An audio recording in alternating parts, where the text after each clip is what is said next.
Well, for the first time in many years, I'm sick. And I don't really enjoy being sick all that much. It's because I had new people here and they came on a plane and uh,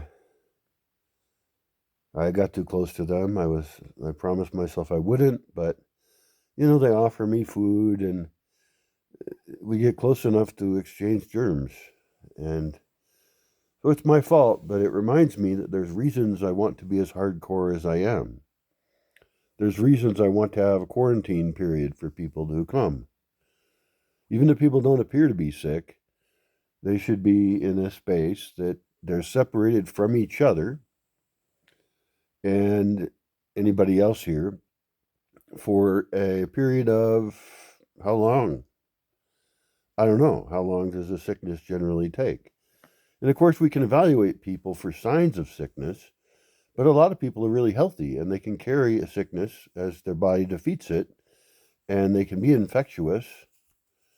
Uh, and so, it's fine. My body will fix it. And my body might even be actually slightly weaker because I haven't had contact with people for so long.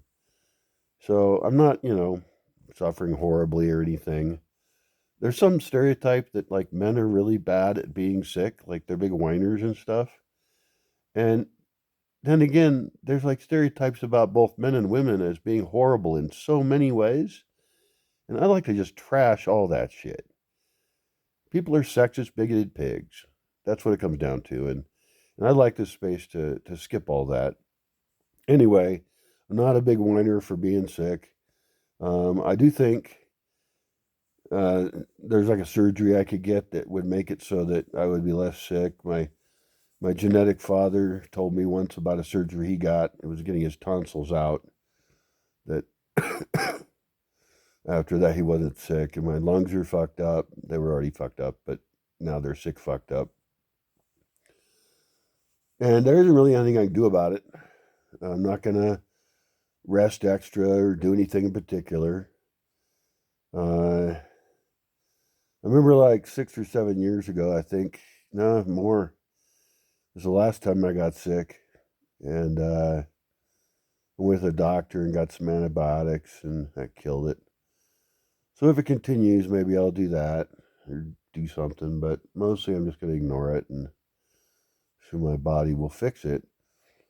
But it's a massive reminder that if I'm going to build a community here that is really separate from the norm, that disease is actually one of the factors. And this is one of the reasons not to have short term events, or to, when I have short term events, keep the resident people biologically isolated from the visitors. And if the visitors want to all make each other sick, I guess that's what they'll do.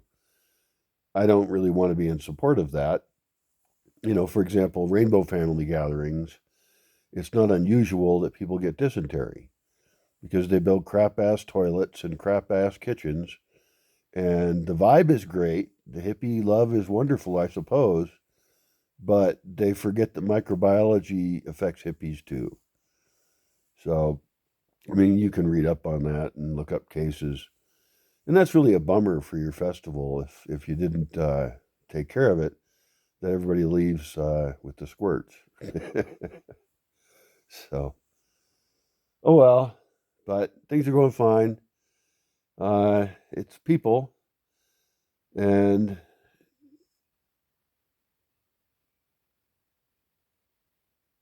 I'm definitely damaged. But then everyone else is too. So I don't know, but things are going along, and so far I think we'll get something done. See you later.